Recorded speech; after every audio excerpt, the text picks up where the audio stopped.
Hello again, everybody. You're listening to the Total Bases podcast. I am your host, Felipe Milicio.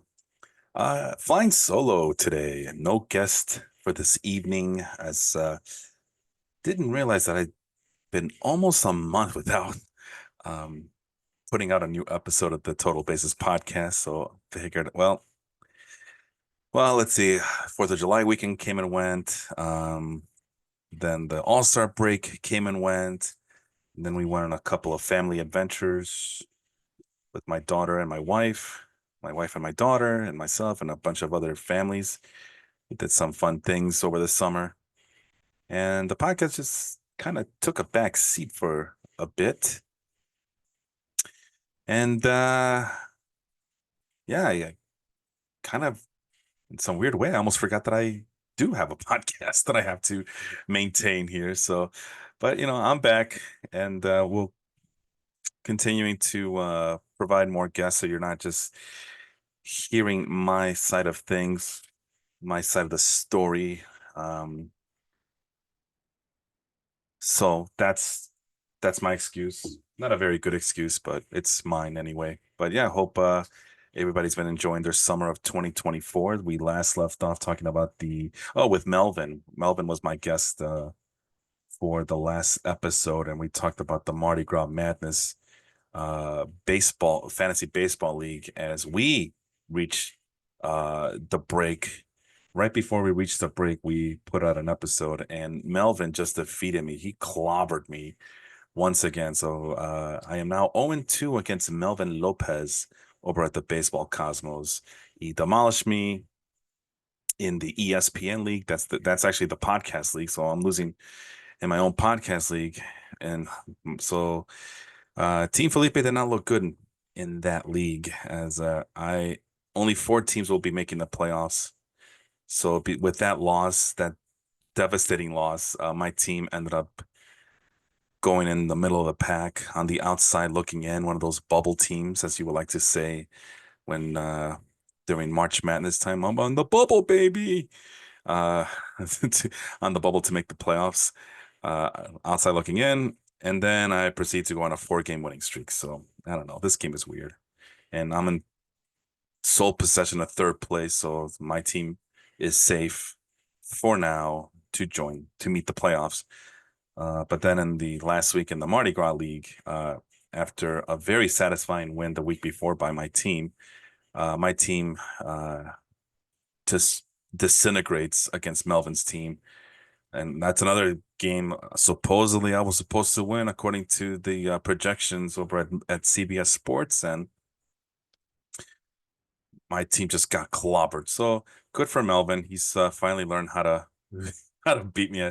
I used to. I'll be honest. Every time I would look at Melvin's team, like, oh, that's an automatic win for me. Sure, automatic win. You gotta love those, right? But no, he's learning. He's learning. He's learning little by little, and he's made some big trades. He had back-to-back no-hitters, Dylan Cease and who's the other guy? Blake Snell. Yeah, so he had both Dylan Cease and Blake Snell, and they both pitched no-hitters. Meanwhile, my pitchers are nowhere to be found. My closers are no longer closing. Paul Sewell sucks. Andres Munoz has been not been very good for points leagues. Clay Holmes keeps choking away saves, and he's the last guy I had. There was one more guy. Oh, Carlos Estevez gets traded to the Phillies, so he's no longer a good closing option. And yeah, without my closers, my pitching staff does not look very good at all. And that's a pitching staff with Tyler Glasnow, Zach Gallen, George Kirby.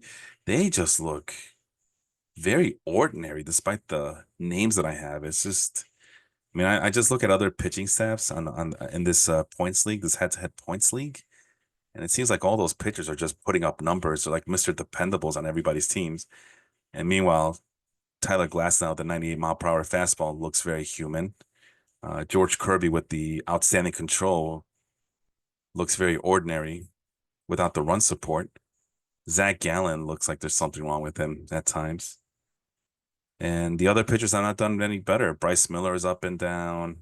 I found a diamond in the rough in Spencer Schwellenbach, but he hasn't.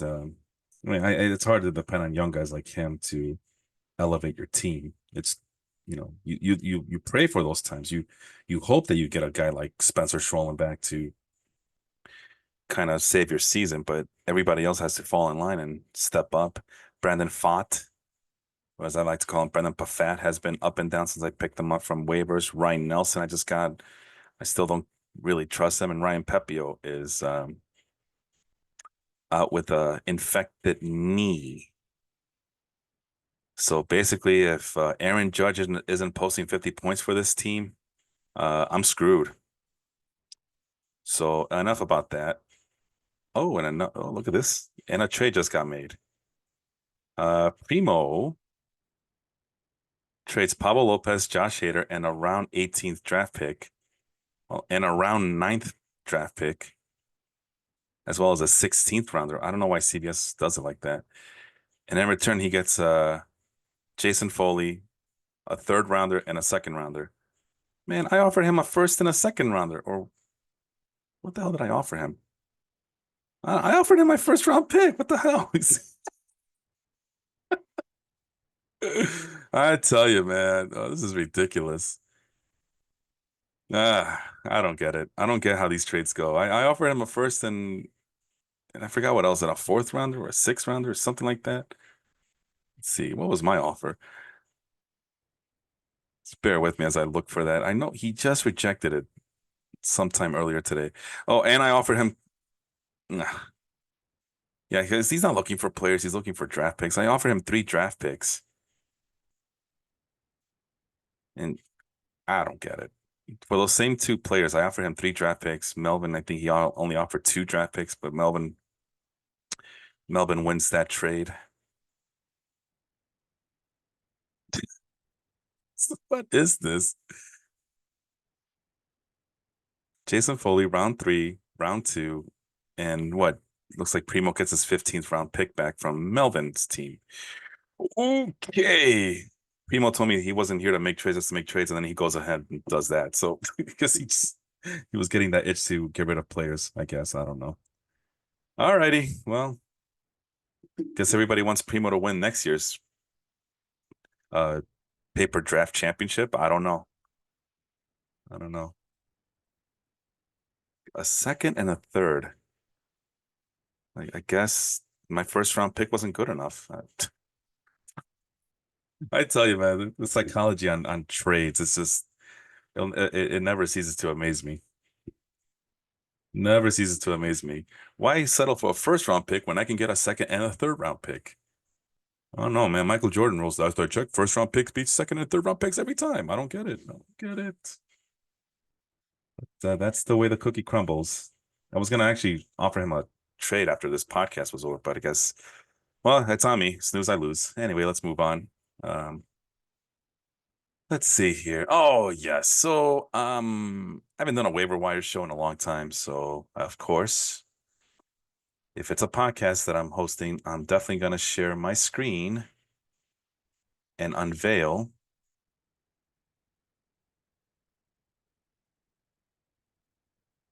Sorry, it's taking forever. Unveil the spreadsheet here. And this is the spreadsheet that I've been using all season long to keep track of all the waiver wire selections that I have been keeping tabs on, keeping track of um, for the entirety of the season. You can see I started out the start out the year saying, "Hey guys, look out for this Charlie Blackman guy. He should be a good one." And Charlie Blackman, after that torrid hot start that he got off to in April, like early April, first week of April, uh, immediately, even with home games looming, because that was my big thing is that, oh, watch out for Charlie Blackman. If he's doing this well on the road, wait until, excuse me, wait till you see what happens to him on when he's at home. And he's posted some decent numbers, 21 points in week 11, 21 points in week 20 and in week 12, but then he just kind of plateaued and dipped and declined, and he's just been bad. And so far this season, uh, what's he doing? 255 batting average with a 331 on base percentage and a 405 slugging percentage. So 7 home runs and 5 stolen bases. On pace to get 10 home runs and 7 stolen bases. So yeah, not very good. David Schneider, that was my friend Jacob. He appeared on the podcast and I asked him, hey, bring up a guy who is that you think is under the radar in terms of fantasy. So he gives us David Schneider of the Blue Jays. So um nah, that's yeah, I don't need to recap David Schneider's season so far. It's pretty bad. Jurickson Profar, he ends up being good. Mason Wynn having himself a solid campaign. For him, we weren't expecting much of a bet out of him this year, but so far he has done more than I expected to. Because he, like for me, the expectations were low because I knew that he would at least be a defensive wizard at shortstop, and so far he has been. If I am to believe all the highlights that I see out there of him. Let's see what he's done in the points league. Mason Wynn, St. Louis Cardinals shortstop. Let's see. Oh yeah. Oh yeah. He's held his own. Let's see. 22 and a half points in week 13, 25 big points in week 15. Yeah, he's been peaking and valleying the whole time, but then week 19 he comes back with 24 points. So pretty solid shortstop. He just hit a home run very recently. I think yesterday he hit one. And so far, and at that time, back in mid-April, he was only 34% owned in CBS sports leagues. He's currently rostered in 68% of CBS fantasy baseball leagues. And so far, 279 batting average with 325 on base and a 414 slugging percentage. It's kind of similar to what Charlie Blackmon's doing, except that Wynn is on pace to hit 13 home runs and also chip in 13 stolen bases. But yeah, having a much better um, first full season for the Cardinals than he did last year when he debuted and did absolutely nothing for anyone. So Mason Wynn, I think he's on the right path. A big was that 396 on base percentage so far. Oh, that was way back in whenever that we did that. Sorry about that. So that's not recent, but yeah, at one point he was at 396 on base percentage. So anyway, let's see. Let's unveil some more hitters that we can that I can some more long term. Well, not even long term because I did change it up a little bit. I know in the past I've only done players who are owned in less than 50% of CBS fantasy baseball leagues. I decided to tier it up a little bit, tier it up a bit, and go with the with a more variety of ownership rates. So the first one was what did I do? The first one, anything.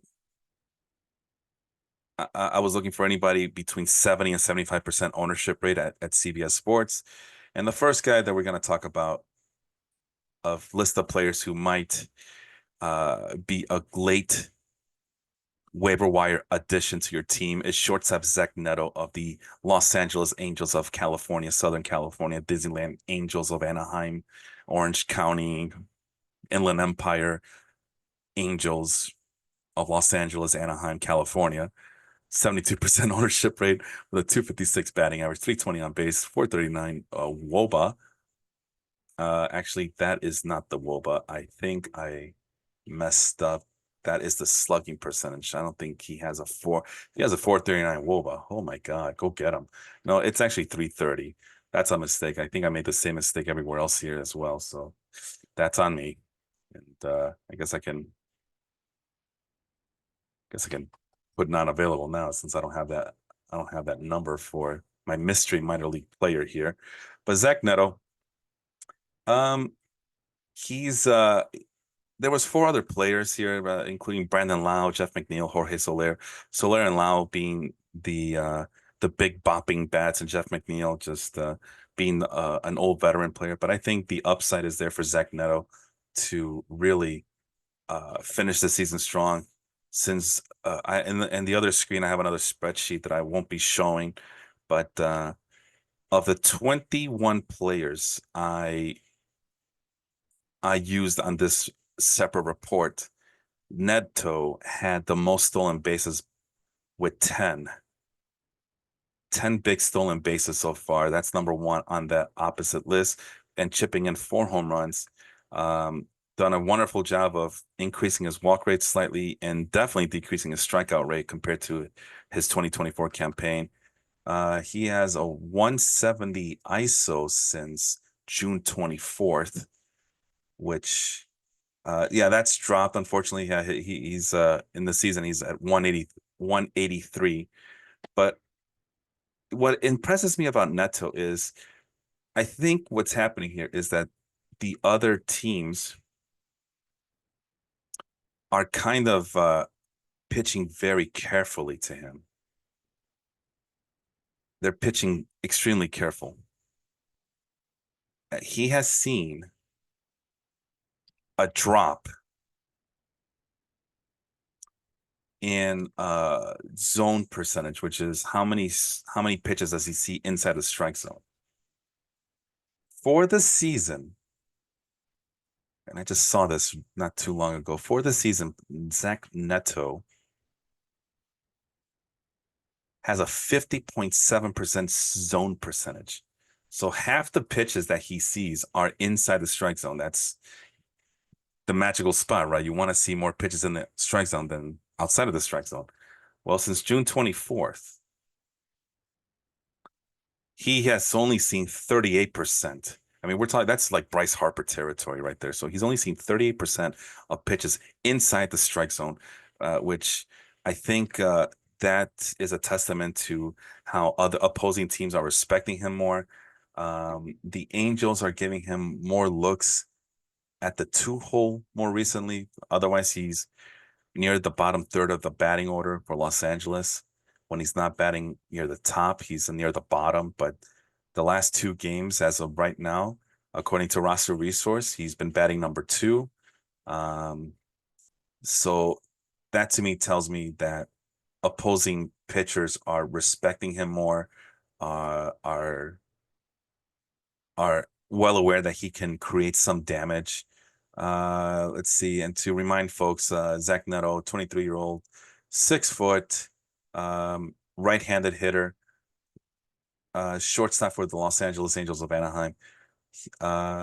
He has a future value of 50 back in the 2023 report over at Fangraphs. Decent, a very good hit tool, actually. Decent power, some decent speed. The fielding is supposed to be top notch. Too long did not read a summary from Fangraphs. Neto finds a way to make lots of contact despite his cacophonous swing, which is enough to project him as an everyday hitter at either middle infield position. So yeah. Uh, what has he done in the minors? Just out of curiosity, the last time he was in the minors at AAA, oh, that was a short stint. He was actually started the 2023 campaign in AA, was only there for 34 plate appearances, got moved up to AAA, and after 4 games was called up to the majors as the Angels decided, yeah, he's ready to go. Come on, let's go. Uh, the last season of note was in AA back in 2022. 382 on base, 492 slugging, 132 WRC plus, meaning that he was 32% better than league average in AA that year as a 21-year-old. So lots. So it's not enough of a sample size to tell us like what his future success will be in the majors, but I think it's enough of a gauge to know that he can, handle his own and produce at a major league level. And that's why the Angels decided to call him up so quickly. Plus the fact that the Angels don't have much of anything else except for the little minor league prospects that they can get their hands on at this point. So because he sees less strikes or less pitches in the strike zone, Statcast numbers are down since June 24th, but again, he just finds ways to produce. Last I checked, his on base percentage was better than his season total so far. Same thing with his slugging. Slugging's actually up since June 24th. The WOBA, weighted on base average, his season to date is 326. Since June 24th, it's at 351. Um, sorry, not that's it wasn't. Let me start that again. His 2024 WOBA is at 330, and since June 24th, he's posted at 351 weighted on base average. And this is what he's doing. What looks to be a slump. It looks to be a frustrating point in his 2024 campaign. Who's his protection? I was so hung up on seeing him batting number two. Oh, Logan O'Hoppe. Yeah, that's decent. He's been doing pretty well lately, Logan O'Hoppe. So anyway, Zach Neto. Safe choice, but I think the upside is there where you might be pleasantly surprised to see how maybe strong of a season that he'll finish when it's all said and done. It's early August as of this recording, so lots of things can happen. But I think the maturity level that he has shown at the plate, seeing less strikes, yet posting some decent contact rates, not the best, not the greatest contact rate, only at 78.6% since June 24th, when I think he regularly posts about 80, like in the low to mid 80%. Um, let's see here. Yeah. Oh, 74.4%. So actually he has increased his contact rate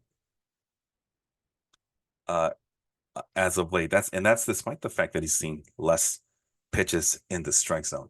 So yeah, like I said, that maturity level, I don't think it's a fluke. It's just the fact that he sees less pitches, that should tell me that he's getting an understanding of the strike zone. And you could say, well, 310 batting average on balls in play, that's helping a little bit as well. But I still can't get away from the fact that he's only seen 38% of pitches inside the strike zone, and he's still making contact. He's still limiting his strikeouts.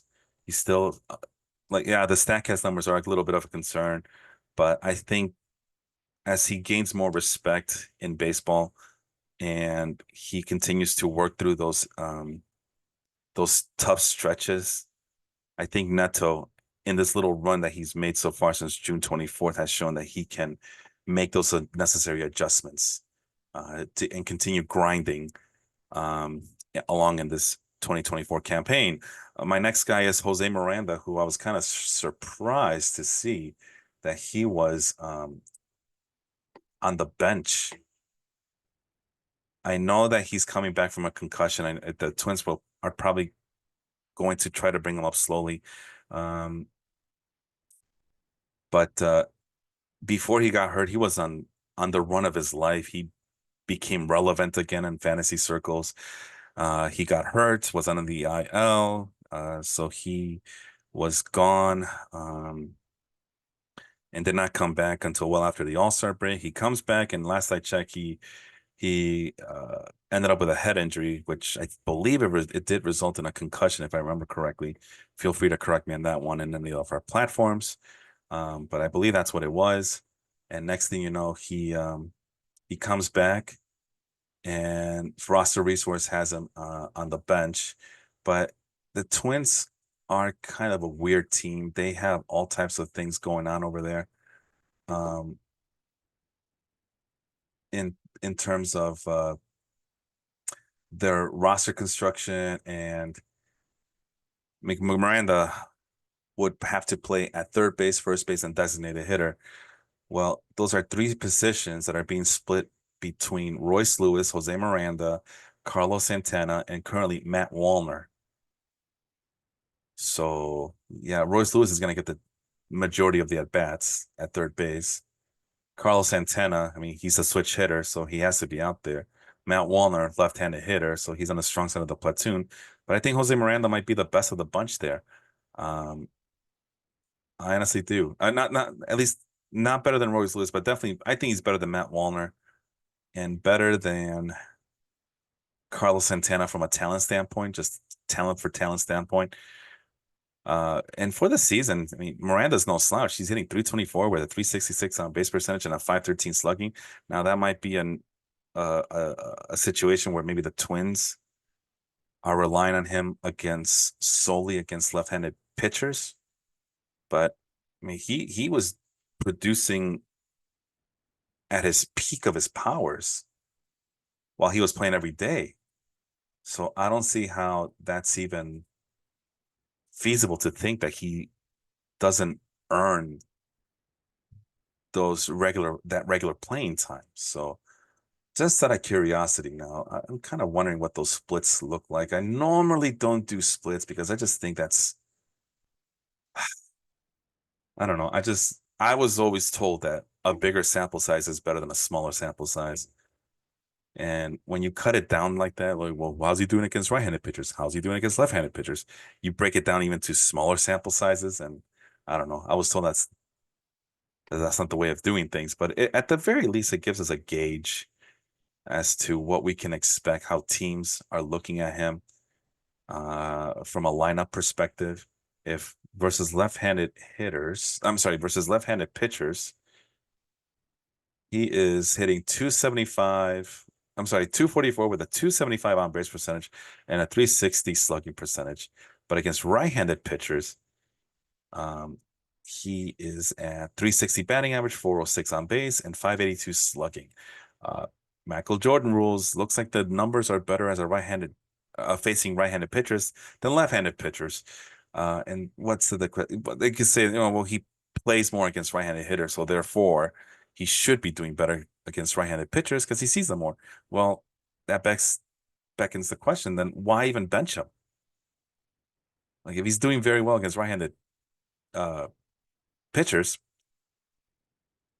and he's seeing those right-handed pitchers over left-handed pitchers on a 2-to-1 ratio, just keep putting him out there, I would think, right? I mean, why would you stunt the growth of one of your former highly touted prospects? But maybe I'm just crazy. I don't know. Let's see what we got here. So I got the wrong Woba there. So his weighted on base average for Jose Miranda this season is 376. That's bonkers. And he's penciled in on the bench for some reason. But it looks like he's finally back. Um, it's gonna the Twins were bringing him up slowly but surely, but he looks like he's back. And I think he's already done some damage since coming back from injury. I just saw his game log on the other screen. Let's take a look at it again. On August 4th, Sunday, August 4th, went 3 for 5 with a double, scored 2 runs, and knocked in an RBI. He did go over 4 against the White Sox, but then on Friday, 2 for 4 with another double. And yeah, he did get off to a slow start coming back from injury, but it looks like he's finding his groove of late. And he was finding his groove right before he got hurt on July 10th, or his last game was July 10th before he got hurt. Before the All-Star break, he came back on the 27th, got a hit there. Other things that we should take note of Jose Miranda as of, let's see here. Yeah, June 24th.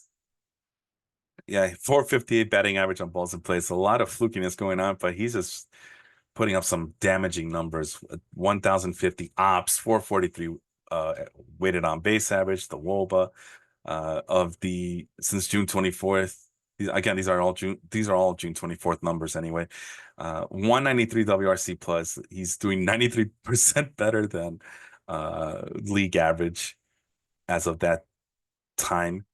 Um, Very aggressive hitter, but he makes enough contact to make it count, knows the strike zone very well, and he's doing all this damage. And just like Neto, just only sees 38.9%. Uh, Neto was at 38%. Miranda's close to 39%. Either way, it's a low number. That's the zone percentage. That's the number of pitches he sees inside the zone. So even with pitchers being wary of him and respecting him and avoiding throwing him anything within the strike zone, Miranda still does enough damage. And he's a very aggressive swinger. So that tells me that his bat speed is so above average that even pitchers who are trying to get away from him, whether they're painting the corners or getting the boundaries or whatever you want to call it, Miranda still finds a way to put the ball on the bat or put the bat on the ball and create havoc with his contact skills. So I still believe in Jose Miranda. Yeah, you can say that the BABIP's kind of fluky, but it's at this point where you kind of have to wonder if he's creating his own luck. So there is such a thing as you create your own BABIP, you create your own luck. Like guys like Joe Mauer always had high BABIP,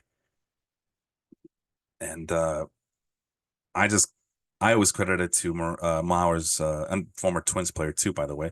I always credit it to Mauer's ability to create his own luck, and I think that's what's going on with Miranda as well. I mean, former prospect, highly touted prospect with the Twins. I would say roll the dice with him. I think it'd be worth it. So that's two players down. Let's go to the third player on this list. And number 7 is Masa. If I could spell his name correctly, Masataka Yoshida. Yoshida. So Yoshida was one of those players that I was hoping to get in every single one of my leagues, and I only was able to get him in the Baseball Life League. I struck out on him in the Podcast League, and I definitely was not looking to get him in the Mardi Gras League, which is a head-to-head weekly points league. And for that one, you get 5 keeper players. Yoshida's not one of those guys. And one of my keeper players was Jordan Alvarez anyway, who can't play anywhere else but left field. So Yoshida would have been a luxury that I could not afford to have. But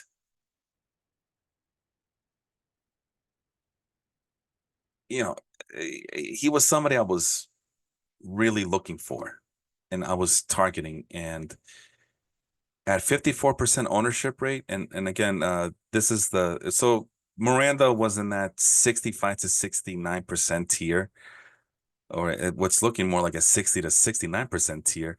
Yoshida is in that 50 to 59% tier. And he currently is owning 54% of CBS fantasy baseball leagues. Uh, the year to date stats don't look very well, and he got off to a really awful start. He eventually got hurt, and he was out for a while. Came back, got hurt again, I guess, if I remember correctly. I don't even know what the timeline is. I know that in the Baseball Life League, he's been very frustrating to have, but I haven't given up on him because I still believe that his bat would play well at Fenway Park on a regular basis, at the very least as a doubles machine, and that would give me the advantage in the doubles category. It's again to remind folks, the Baseball Life League is 11 by 11, or is it 12 by 12? I think it's 12 by 12 categories league. Final answer. And doubles is one of the categories we keep track of. I think Yoshida would do well having that gap power. Uh, and yeah, I was excited to get him. I'm still excited to have him on my team, and he's been on a tear of late. He's been really crushing the ball lately, coming back from injury, and he is at the top of the lineup, just like Neto. Neto was batting number 2. Miranda was, I believe, oh no, he was on the bench, right? But Yoshida, consistently at the top of the order, most notably at the number 2 spot.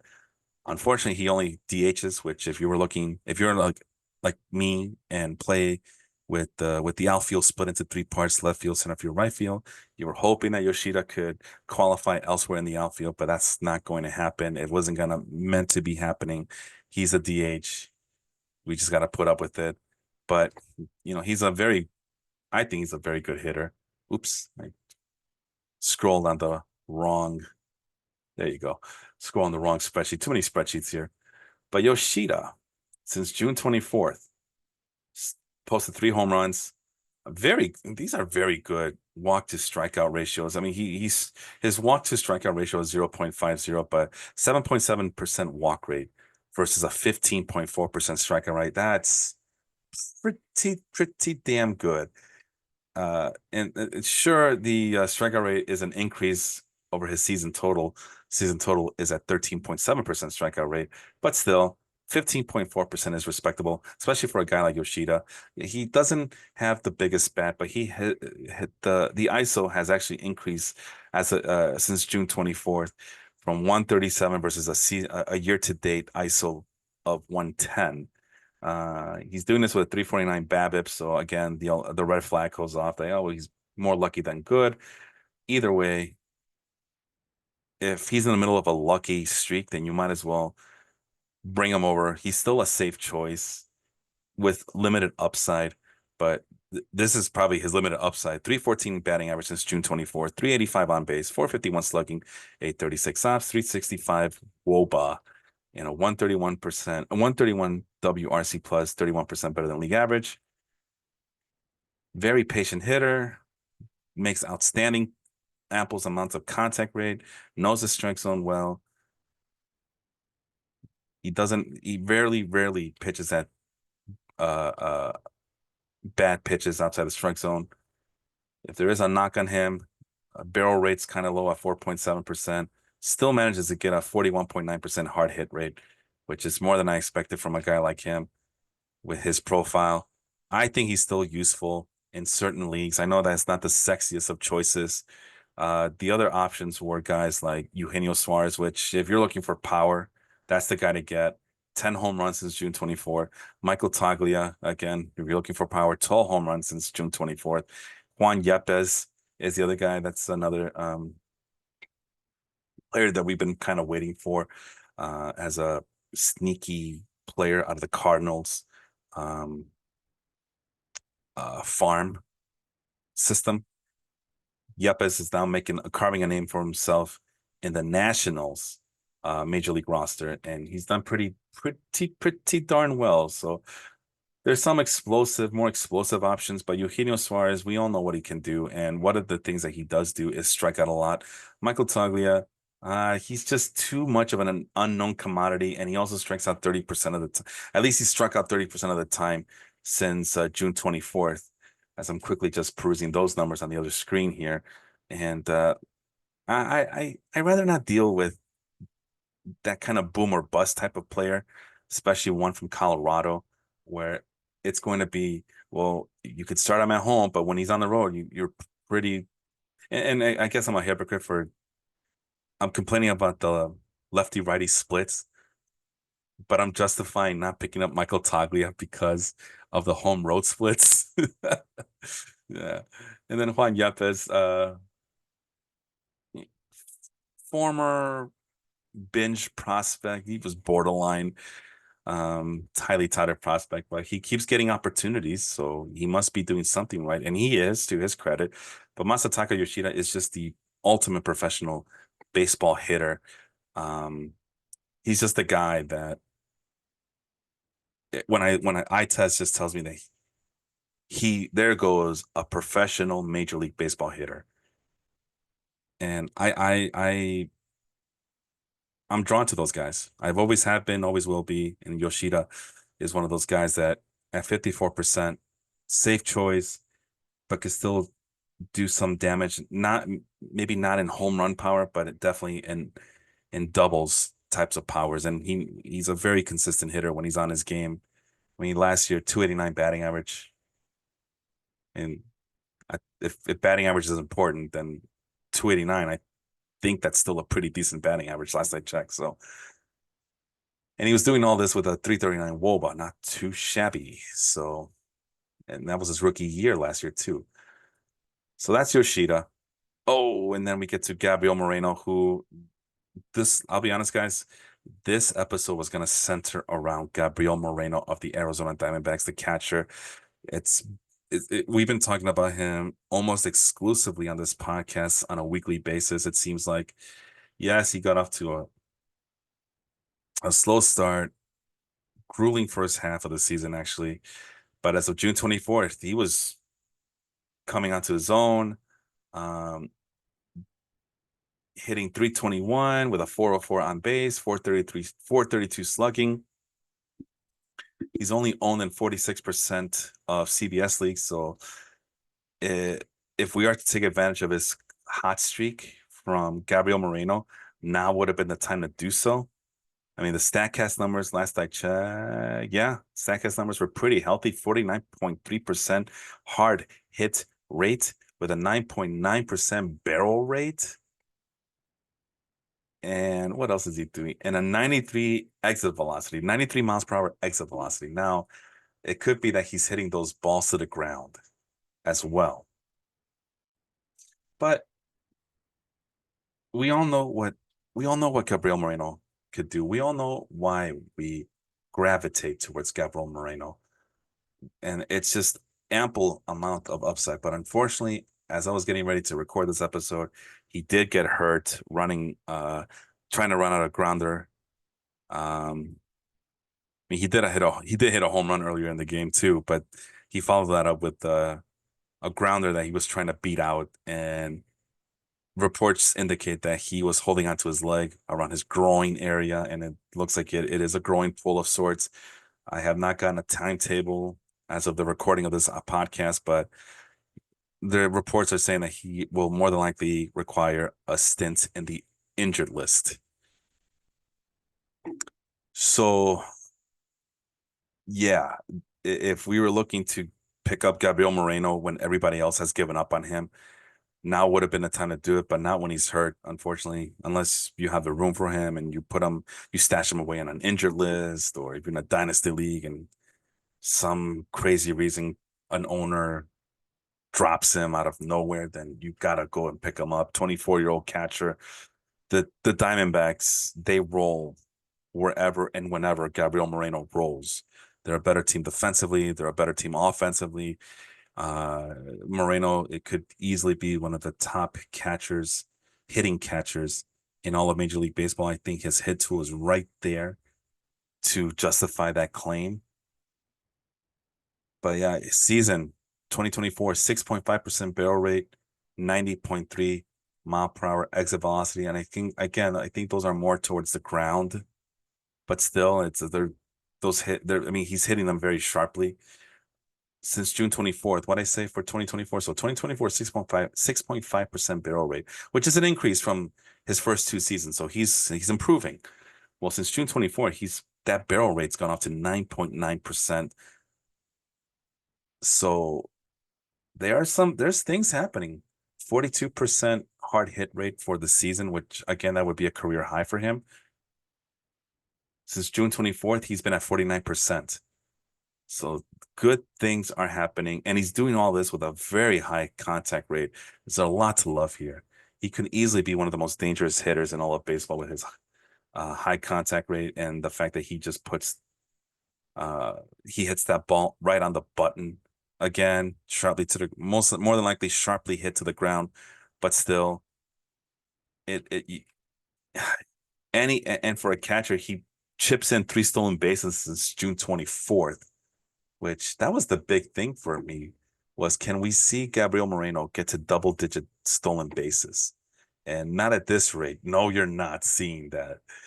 But you're seeing other types of production from him, so that's a good thing. But unfortunately, he's hurt.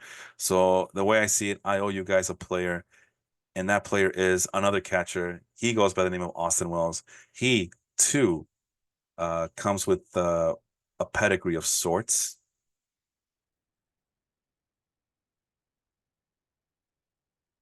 Sorry, I'm just adjusting all my screens here while I kind of find ways to keep talking. This is not so easy. Normally, this is the time of the show where I just throw it back to my podcast partner, but I'm flying solo today, so I'm manning the controls today. But getting back to Austin Wells currently the everyday catcher for your New York Yankees. Last I check, is he? Yeah. Oh wow, at the heart of I was looking for him in the bottom of the order. He's at the heart of the order, almost playing on an everyday basis. So the Yankees do have decided to entrust him and believe in him, having himself a solid season. 51st best prospect according to Fangraphs, number 2 in the Yankee organization. What was his prospect report? He's a 2024 graduate, 50 future value, decent hit tool, not the greatest hit tool, but decent hit tool. Power was a work in progress. slow guy, and his fielding is maybe about average or so, maybe slightly above average. Nothing to brag about, but it's about the hit tool and can he produce power? Can he uh, turn that hit tool into a power tool? He should go to Home Depot. We the quick summary from Fangraphs: we buy that Wells will hit well and feel better about his defense now than we ever have before during his lifetime as a prospect. Okay, Fangraphs. Very dramatic report there, but that's okay. That's why we love him, right? Austin Wells for the season, 244 batting average, 342 on base, 410. That's a 410 slugging percentage. I am actually looking for um the WOBA, which is 330, which we were happy and jumping for joy seeing that number from Masataka Yoshida. And I just realized I don't think I updated the Gabriel Moreno year to date weighted on base average. And for those who don't know what weighted on base average is, well, I'm looking to see if I can update that number very quickly. If actually 314, yeah, 370, yeah, he would not be available in all those leagues if he was at 370. Let's see, do I have everything else right? Yoshida looks kind of anyway, weighted on base average. It's basically um it it's a results oriented statistic and it puts linear weights on on set results. So for example, you get this many points for a single, this many points for a double, this many points for a triple, this many points for a home run. So it's been a while since I had to explain this and I had to do research on this, but pretty much um, it's scaled to look like a batting average, so it could be easier for people to follow along with it. But it's supposed to gauge how, if we were to take a player's entire production, what and just put it down to a dumbed down, simplified number, what would that number look like? And that's how you get weighted on base average. Which again, the name it says in the name, it's weighted. It's weighted on base average. Like, and obviously it's derived from on base percentage, and the whole aspect of it is we're still trying to see a player's ability to get on base, not just via a base hit or an extra base hit, but also via walk, I guess hit by pitch, I think is one of, I mean, basically whatever way a player can get to first base, weighted on base average, puts that into calculation, and we are able to get a magical number from that. But this only works if I actually input the correct number, which I guess I didn't. Yoshida is at 319 for the season, not 365. So there's that. And Miranda, did I say that Miranda was at 376? Let me double check that. So I'm finding it very hard to believe that. But I think he was right because I think we were talking, I think I was talking about how he went on a tear. Yeah, 376. Wow. Yeah. And yet the Twins are thinking about benching him. Oh man, come on. Anyway, getting back to Austin Wells. So very promising catching hitting prospect. Only owned at 38%. I have him in my Mardi Gras league, and I was thinking of dropping him for Moreno, but Wells has done very well for himself since June 24th. I just think Moreno has that it factor, that upside. We're just kind of waiting for that hitting profile to mature a little bit. Well, Austin Wells has shown that he's already there with a 342 on base percentage, 410 slugging percentage. So he's already off to a great start to his rookie campaign, or at the very least his first full season in Major League Baseball. Last year he showed the power, but not much consistency anywhere else. This year, his walk rate has gone up, but so have the strikeouts, but it's okay because he has shown that he can control his strikeouts. 0.63 walk per strikeout ratio. That's a very mature ratio right there, especially considering that he's a rookie. 8.2 barrel percent rate, 8.2 barrel percentage. So that's pretty darn good for a guy who's just a rookie. So you'll take that. And he's driving the ball in the air. He's learning. He's coming onto his own. Doesn't swing at anything outside the strike zone. does enough, decent enough amount of contact. So I like to like here. Good understanding of the strike zone too. And since June 24th, he's hit 6 home runs, 15% walk rate, and has against only an 18.9 strikeout percentage, which results in a whopping 0.80 walk per strikeout ratio. I mean, that's the stuff you want to see from a veteran major league hitter, not just the rookie. Again, very monstrous numbers since June 24th. I'm not even going to repeat the triple slash line because I mean, I'll give you one 968 ops. That's the on base plus slugging percentage. 171 WRC plus, 71% better than league average. And again, just a very patient hitter. Doesn't swing at, I mean, he's still aggressive, but he aggressive to a point where he does not swing outside of the strike zone. It's rare that he does. And he still is able to produce a respectable contact rate. Even as of June 24th, his contact rate was 77.8%, which is pretty darn good, all things considered. Good understanding of the strike zone. Whopping 10.1% barrel rate. So he's getting it. He's understanding. He's learning. And the Yankees trust him enough to put him in the middle of that lineup. So that's yeah. So if you missed that on Gabriel Moreno, Austin Wells is still available in 38% of leagues. If you're having a hard time finding a catcher or you're losing patience with certain catchers, as we all are prone to do, we lose patience with catchers all the time. Austin Wells is a guy you should probably go chase right now, as he will be available.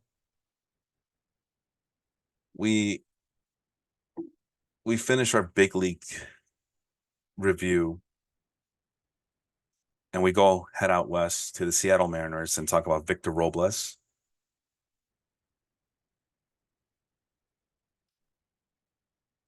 Sorry, again, I'm just trying to multitask here. Victor Robles, I don't remember what happened, if he got traded or dropped or waived or something. But next thing you know, I'm seeing him now a part of the Seattle Mariners, and he's batting leadoff almost every game. Randy Arozarena batting number 2. That's still Justin Turner in the 4th spot, Jorge Polanco in the 5th spot. Like, this team looks completely different than last year's team. It's just crazy to just see it this way. It's bonkers. But the Mariners, as they are prone to do, man, that they will trade with as many people as possible to do whatever it takes to make that lineup look somewhat respectable, as they continue to figure out ways to create a respectable hitting lineup and get more run support for their very talented hitting lineup, starting rotation, and just pitching staff all as a whole. But Victor Robles, interesting case here, was a very highly touted prospect for the Washington Nationals for a very long time now. And he was going to be next in line, the Bryce Harpers, the Juan Sotos, the Steven Strasburgs, the Victor Robleses. And that has not come to fruition, unfortunately. He's been struggling. But this year, yep, but 297 batting average, 378 on base percentage. I mean, those are very good numbers. 357 WOBA. And I know that he's only playing in 50 games this year. So it just yeah, it looks like everybody has given up on him, including the Washington Nationals. But let's see, let me double check those splits.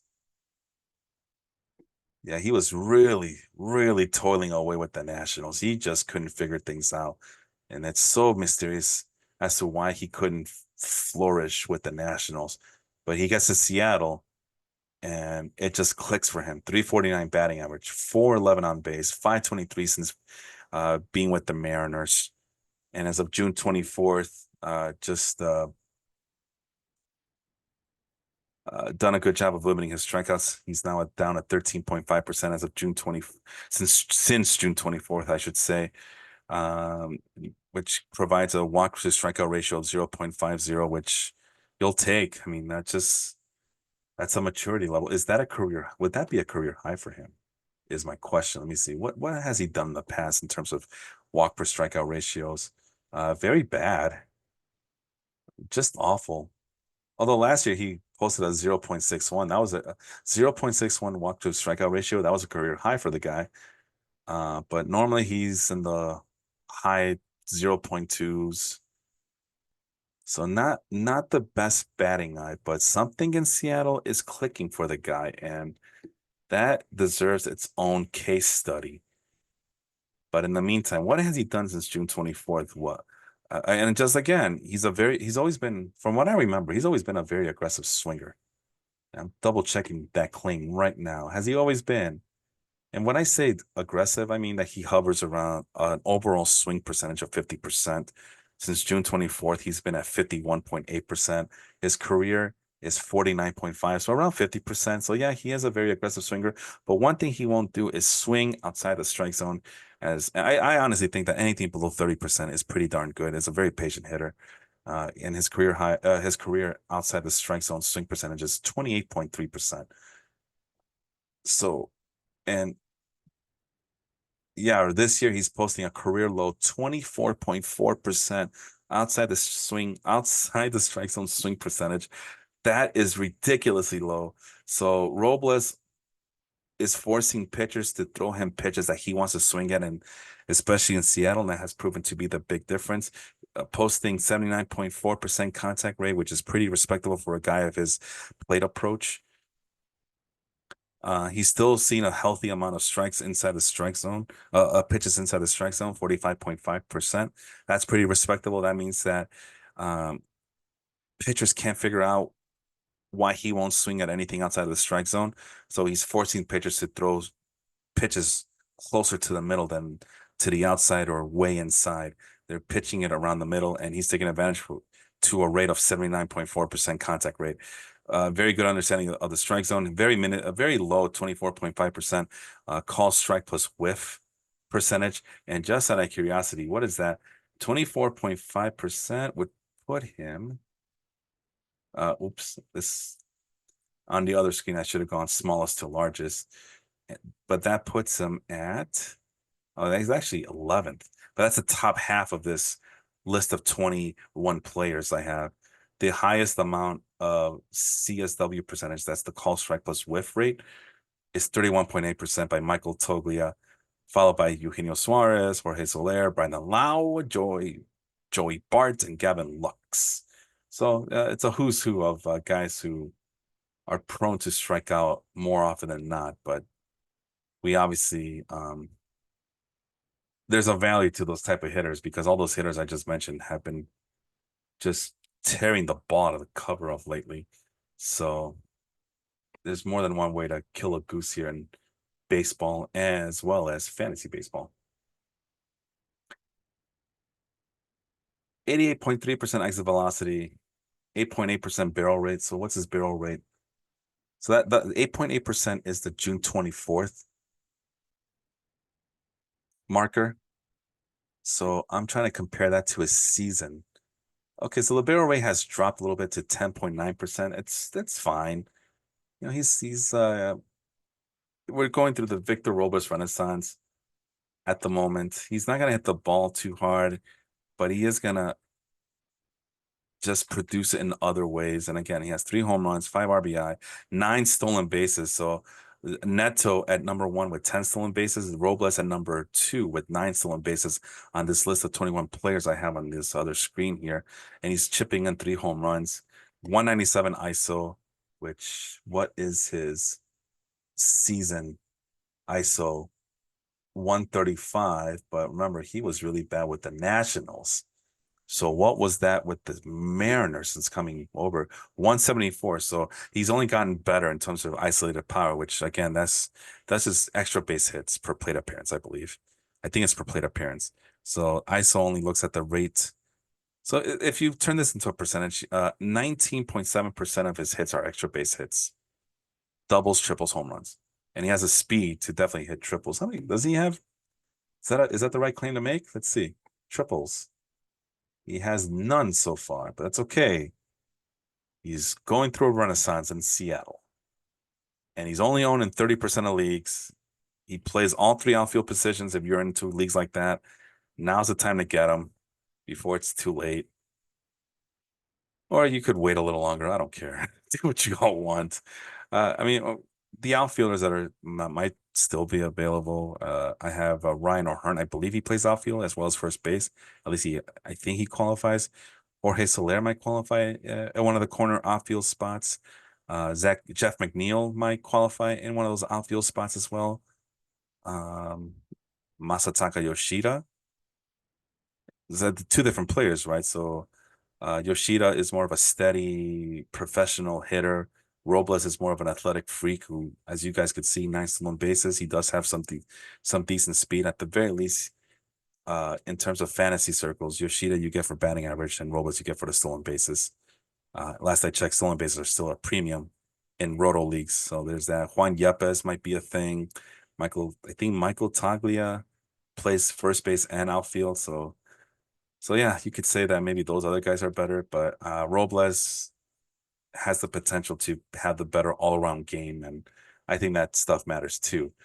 So that we go on to our minor league player, and that's Davison de los Santos, who was really crushing it in the minors at AAA, both for the Diamondbacks and the Marlins. Although last I checked, he was struggling a bit since being traded to the Marlins in their AAA system. No, he's holding his own. He's holding his own. The walks aren't there, but they were never there to begin with. The guy like Davison de los Santos, third baseman for your third baseman of the future for your Miami Marlins? And will that future be coming sooner rather than later? Now, those are questions you have to ask ourselves.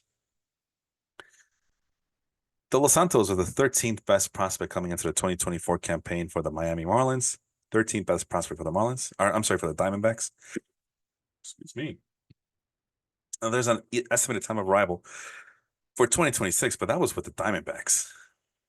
I think with the Marlins, if he has nothing else to prove, I think they're better off just bringing him up. The Marlins don't have anybody in that lineup that is worth monitoring. Not Jake Berger isn't worth it. They had some other schmoes on that team that are not even worth looking up. But just because I have this insatiable curiosity and I want it to be put on the record here, I did see those names earlier today and I just thought to myself, man, that list sucks. So they have Xavier Edwards at the leadoff lineup, in their lineup as leadoff hitter.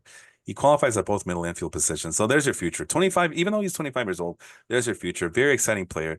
They lose it on Jazz Chisholm, but they gain Xavier Edwards.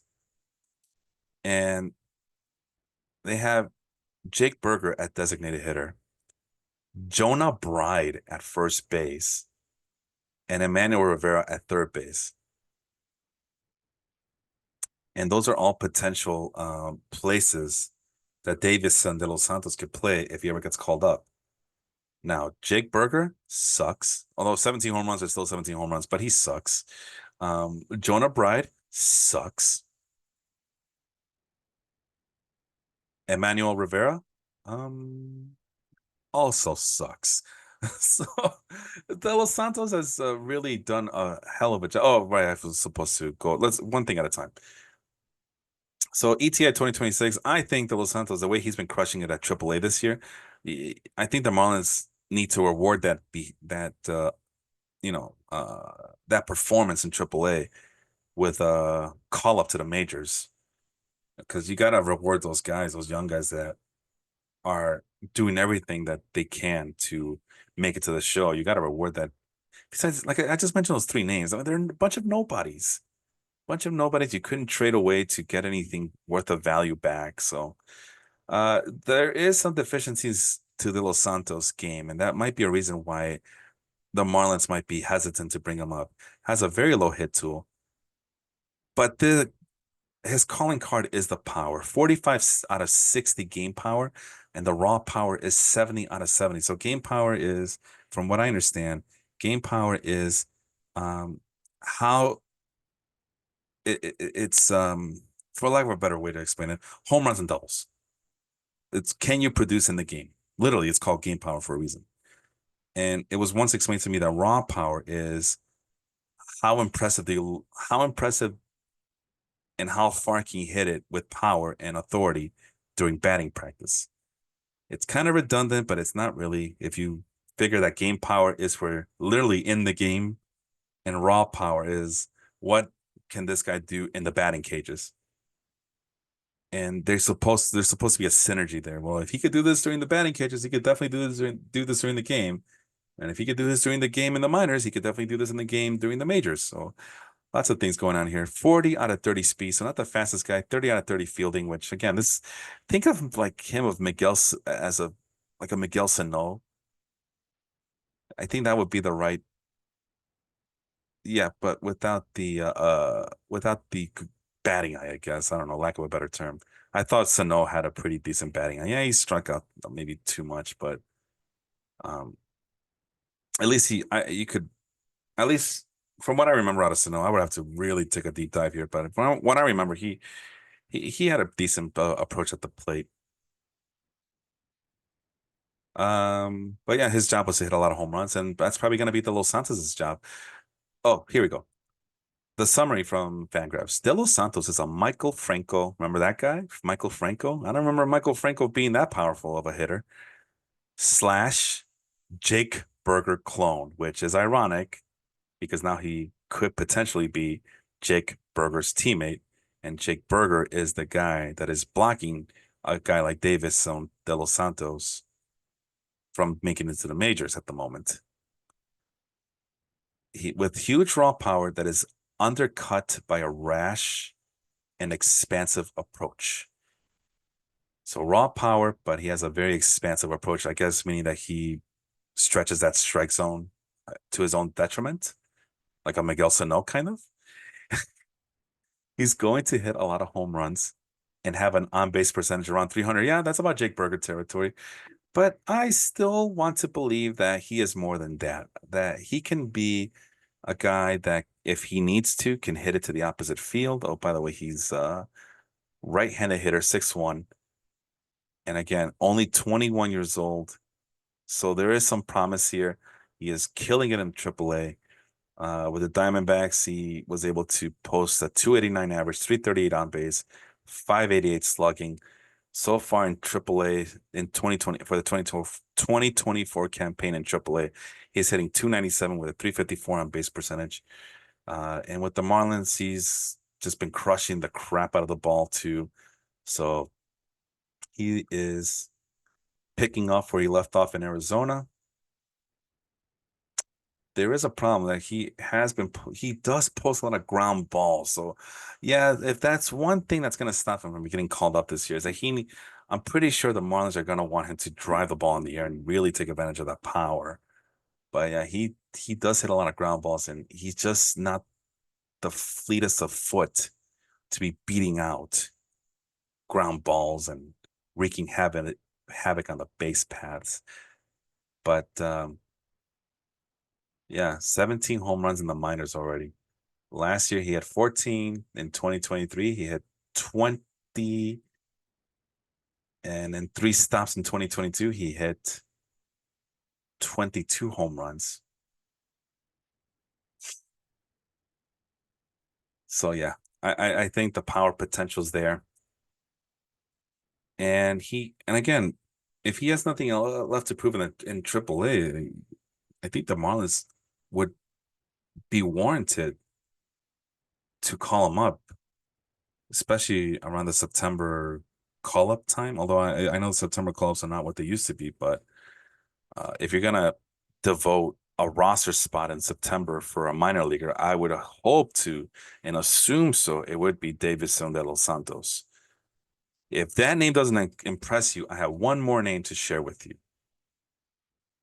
And it's a player that we talked about before. It's a player that I coveted. I have him in all 3 of my leagues, uh, protected in minor league slots, or just simply I just had to pick him up in redraft leagues because I could not forgive myself if I missed out on this player. And that player is Kobe Mayo of the Baltimore Orioles, third baseman, 22-year-old, owned in 69. Oh, by the way, did I mention? Yeah, 14% ownership rate for Davidson de los Santos, 69% ownership rate for Kobe Mayo in CBS leagues. So time is running out on this kid. If you want him, now's the time to get him because you this might you only the window to grab a Kobe Mayo in a lot of in majority of leagues, especially in redraft leagues, is disappearing pretty soon. So you got to do what you can. So far, he's been hitting at the near the bottom of the order because the Orioles are pretty good this year, right? They're deep and they're fighting for first place in the AL East against a pesky Yankees team and a pesky Red Sox team and a Rays team that refuses to quit even though they seem to be trading all their important players. They're still a thorn on people's sides and they still have a 9.8% chance of making the playoffs. It's a tough division out east for sure. And Mayo is batting mostly eighth so far. But he is the Fangraphs' 21st best prospect in all of baseball, according to their list. And I believe I just said that he's the number two prospect for the Orioles, only 22 years old. Again, 69% ownership rate. Time is running out. Uh, organization's third best prospect. 12, now they're saying 12th overall, so that must have changed. Um, since the last roster resource update, it's already changed in the Fangraphs, uh, Kobe Mayo's Fangraphs profile website link. 55 future value. He was supposed to be called up next year, but next year is now 2024. Decent hit tool, but again, just like the Los Santos, massive amounts of power. 6'5", 215-pounder. And as he gets bigger, that power is only going to get more and more becoming more and more of a reality. 70 out of 70 raw power, 55 out of 70 game power. So yeah, he could do it in the batting cages, but it remains to be seen if he can consistently do it in the game, especially at the major league level. His speed has increased. It was capped at 35, but now it's at 50. Fielding is not his forte, but let's see the quick summary. Mayo keeps hitting despite his odd swing, and we think the hit and power combo will be enough for him to be an impact player, even with a move off the dirt projected. So future outfielder, maybe. Well, so far, I think I saw him only being listed at third base for your Baltimore Orioles, and that is the need for them right now. Yep, only third base. I could foresee him playing some first base, maybe some corner outfield, but we'll see what happens. But he's off to a really bad start in after 3 games. I'm not sure what he's up to tonight, but Rome wasn't built in one day. But at AAA, in 77 games, 341 plate appearances, he's hit 20 home runs, 61 RBI, 10% walk rate, double-digit walk rates. Those are pretty good. And he has found a way to keep that strikeout rate below 25%. All of this while posting a 586 slugging percentage, 285 ISO. That's ridiculous. And a 142 WRC plus, 42% better than league average in AAA. Along with the 20 home runs, he also has 22 doubles and has pitched into triples. And the speed went up. Oh, yeah, he has stolen 4 bases this season.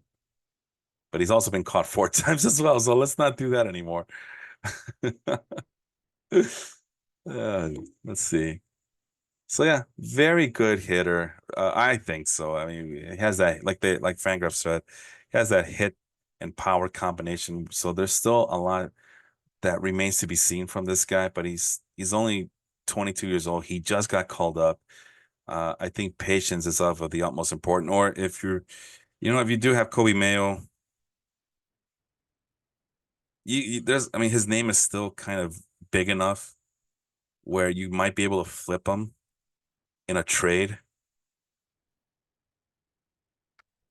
So that's another way to get Kobe Mayo is if you trade draft picks or establish veterans and for the chance you're selling on the chance that this guy's upside is so massive that you'd be foolish not to get him now while I'm while Kobe Mayo owners are kind of dangling them in front of you. So that's a good way of doing things. Um, yeah, a very aggressive swinger so far in the majors, and unfortunately I don't have that information as to what he did in the minors. So he's gotten a rude awakening, but it's okay. You know, Jackson Holiday struggled too his first stint in the majors, and now he's just killing and crushing the ball of late. So Kobe Mayo, hopefully we see the same results from him. And I forgot, I think he's a right-handed hitter, right? Yep, right-handed hitter. So no no split deficiencies there for the guy. But yeah, I big fan of Kobe Mayo. After I lost out on all the major prospects, Kobe Mayo, I couldn't believe that Kobe Mayo was still available, and I jumped on him there. I know I lost on a few prospects in the Fantrax League, the Baseball Life League, but there was Kobe Mayo right there on waiver wire, just waiting for me to snatch him up and put put him in my minor league slot protections. And again, in the redraft league, Kobe Mayo was right there, with reports swirling that he was going to get called up soon. And you know, that's why in that league I'm back-to-back champion because man, these guys, like, how are you gonna let me get Kobe Mayo and Jackson Holiday? So I got both Jackson Holiday and Kobe Mayo in that league. I better win this league again this year. I'm doing all this bragging about getting all these Orioles prospects, and I'll have nothing to show for it. I don't think so. But yeah, so far it's been an interesting baseball season. Um, some pleasant surprises, some not so pleasant surprises. Pitching has it's been an overall weird season because we I was expecting like this massive overhaul on offense. Like last year was a rebirth of offense thanks to those rules that they implemented last year. And just like that, just like that, major league players have adjusted to all those rules, especially the pitchers, especially the fielding. Yeah, we saw the fielding numbers from last year were atrocious, as many fielders were trying to adjust to a world where there was no more extreme shifts.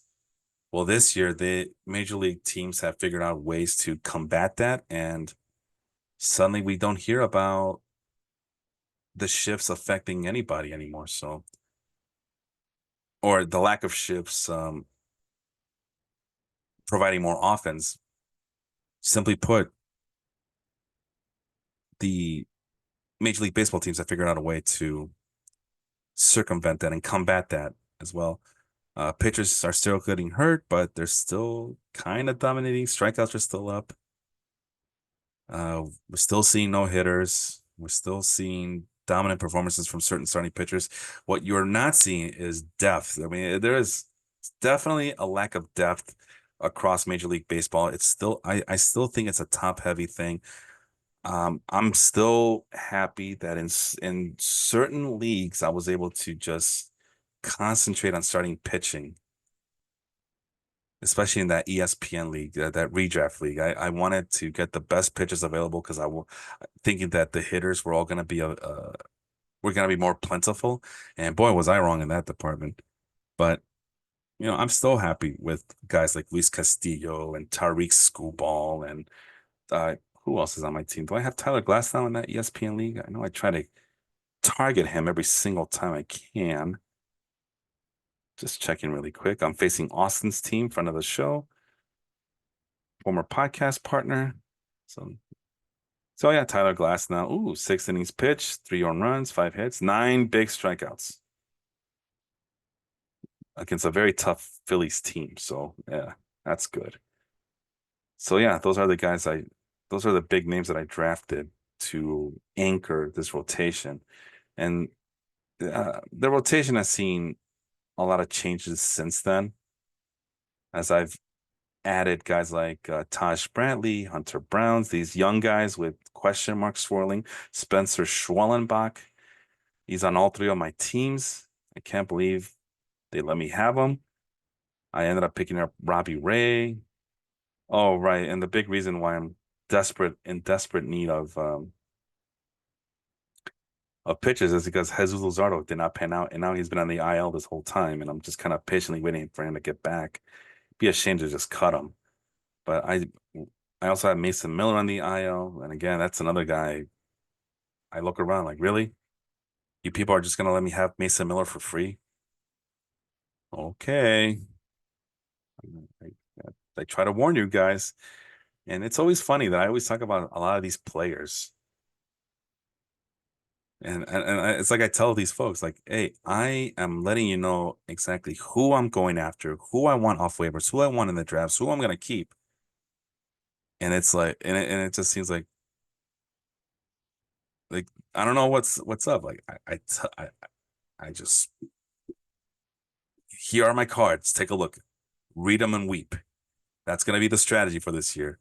I let people know, and then people are they get mad because I do better than everybody else in these leagues I'm in. Not the Mardi Gras league. No, I'll admit the Mardi Gras league is driving me crazy. Although I have a respectable record, but yeah, there's a lot of holes in that team that I need to fix before if I want to make another push for the playoffs. And yeah, I need to take advantage of the fact that I have Aaron Judge on my team. But yeah, these guys need to step up, man.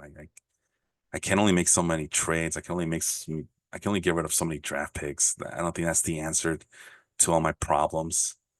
But yeah, something needs to give. I mean, in that. But for the categories leagues, yeah, these are the players that I'm gonna get. These are the players that I'm targeting.